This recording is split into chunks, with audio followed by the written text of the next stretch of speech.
गाय का मूत्र पीने से और हल्दी खाने से कैंसर की दुनिया में कोई दवाई नहीं है।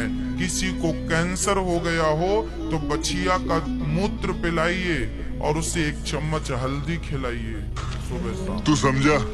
हाँ, कैंसर जैसी बीमारी को नहीं, ठीक तू समझा करने की नहीं। ताकत गौमूत्र में है, ऐसा मैं नहीं कहता। ऐसे बड़े बड़े वैज्ञानिक रिसर्च कर रहे हैं, गाय बड़े बड़े शोध चल रहे हैं गाय के मूत्र पर। इसलिए उसे भगवान कहा, इसलिए उसे माँ कहा जाता है। भैंस जानवर है, गाय जानवर नहीं है, गाय हम सबकी माँ है। गाय को मैं घोड़ा और कुत्ता से ज्यादा नहीं मानता हूँ, जानवर है। आप में मगर पगलेटी भरी हुई है, माता माता माता पागलों जैसे चिल्ला रहे हैं। और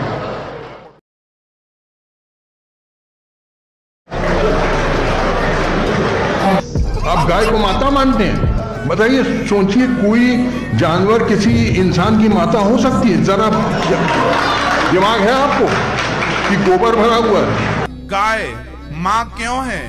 क्योंकि सृष्टि में एक गाय ही ऐसी है जो ऑक्सीजन लेती है तो ऑक्सीजन ही छोड़ती है, नो कार्बन डाइऑक्साइड। तो गाय एक ऐसी माँ है जो आपकी माँ का दूध यदि आपको नहीं पचता, पर गाय माता का दूध सब बच्चे पचा लेते हैं, इसलिए हम उसे माँ का दर्जा देते हैं। वो माँ है कि नहीं हमें नहीं पता, पर माँ का दर्जा हमने उसे दिया। इंसान कितना चालाक है, सीधा साधा जानवर हो तो अम्मा बना लेता है। माता वही है जिसकी कोख से पुत्र ने जन्म लिया।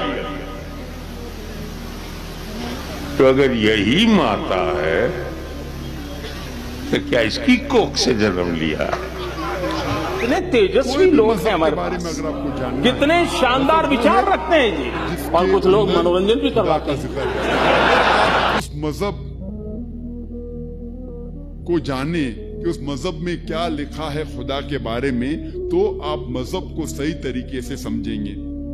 मैंने अभी कुछ वक्त पहले कहा कि हर मजहबी किताब, जितने मेजर रिलीजन है दुनिया में, हर मजहबी किताब में ये लिखा हुआ है कि रब, खालिक, ईश्वर, खुदा हर इंसान का एक ही है, खुदा मुख्तलिफ नहीं है। और कोई भी मजहब के बारे में जानने के लिए ये बिल्कुल गलत है कि आप मजहब के मानने वालों को देखो। सही तसव्वुर अगर आपको मजहब का चाहिए तो आपको मजहब की किताब की तहकीक करना चाहिए, क्योंकि कई वक्त मजहब के मानने वालों को खुद ही पता नहीं उनकी मजहबी किताब में क्या लिखा हुआ है। तो अगर आप मजहब को सही तरीके से जानना चाहते हैं तो मजहब के मानने वालों को मत देखिए, मजहब की किताब को पढ़िए, उसकी तहकीक कीजिए, फिर आपको पता चलेगा कि मजहब में सही क्या लिखा हुआ है। इसी तरीके से अगर आप इस्लाम जानना चाहते हैं तो मुसलमान को मत देखिए, इस्लाम की किताब कुरान और सही हदीस पढ़िए, उसे समझिए, तो आप इस्लाम को सही तरीके से समझिए। आओ पहले हम ये समझे हिंदू मजहब में खुदा का तस्वुर क्या है। अगर आप एक आम हिंदू से पूछेंगे कि आप कितने खुदा में मानते हैं, तो कुछ हिंदू कहेंगे 3, कुछ कहेंगे 100, कुछ कहेंगे 1000, कुछ कहेंगे 33 करोड़। लेकिन अगर आप एक हिंदू से पूछेंगे जिसको अपनी मजहबी किताबों का इल्म है, जो अपनी मजहबी किताबों का आलिम है, वो कहेगा कि हिंदू को सिर्फ एक ही खुदा में मानना चाहिए और उसे एक ही खुदा की इबादत करना चाहिए। लेकिन आम हिंदू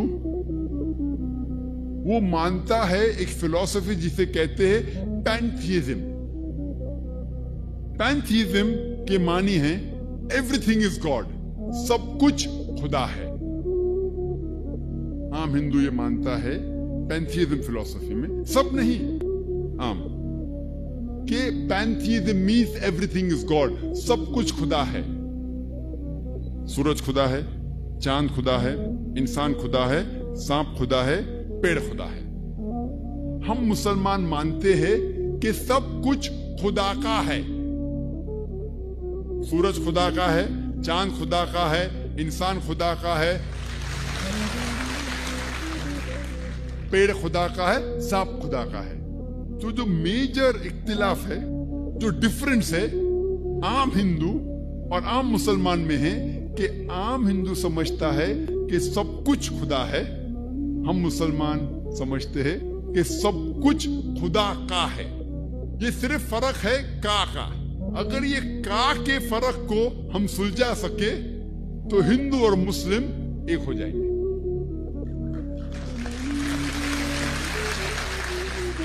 इस का के फर्क को सुलझाने के लिए हमें समझना चाहिए मजहब की किताबों को। आओ हम समझे हिंदू मजहब की किताब में खुदा का क्या तस्वुर है। अगर आप छंदोग्य उपनिषद पढ़ेंगे, उपनिषद हिंदू मजहब की किताब है, उसमें लिखा हुआ है एकम एविदित्यम। Chandogya Upanishad chapter number 6 section number 2 verse number 1। Chandogya Upanishad अध्याय 6 सेक्शन नंबर 2 श्लोका नंबर 1। एकम एविदित्यम ये संस्कृत श्लोक है जिसकी मानी है भगवान एक ही है, दूसरा नहीं है। अगर आप पढ़ेंगे श्वेताश्वतर उपनिषद अध्याय 6 श्लोका नंबर 9, उसमें लिखा है ना कस्य कशिज जनिता न चदीपा। ये संस्कृत श्लोक है जिसके मानी है कि उस भगवान के ना कोई वालदेन है, ना कोई रब है। उसके ना कोई बाप है, ना कोई माँ है, ना कोई रब है। अगर आप पढ़ेंगे श्वेताश्वतर उपनिषद अध्याय 4 श्लोका 19, उसमें लिखा है न तस्य प्रतिमा अस्ति। इसके मानी है उस के जैसा कोई भी नहीं है, उस खुदा की तरह कोई भी नहीं है। और हिंदू मजहब की किताब में सबसे मशहूर किताब है भगवत गीता। अगर आप भगवत गीता पढ़ेंगे अध्याय 7 चैप्टर नंबर 7 श्लोक नंबर 20, उसमें लिखा है all those of materialistic people they worship Demi God's.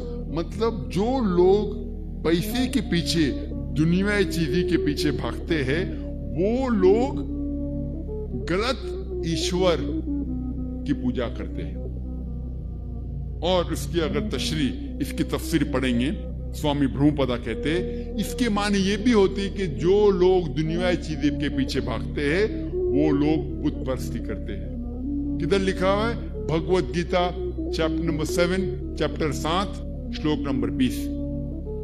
आगे लिखा है भगवत गीता अध्याय 10 श्लोक नंबर 3 में कि वो खुदा ना कभी किसी को जना है ना जनेगा, और वो सबसे ताकतवर है। If you understand the concept of God in the religion, you will understand the religion in the right perspective. कोई भी मजहब के बारे में अगर आपको जानना है, मजहब वो है जिसके अंदर खुदा का जिक्र है। अगर आप उस मजहब को जाने कि उस मजहब में क्या लिखा है खुदा के बारे में, तो आप मजहब को सही तरीके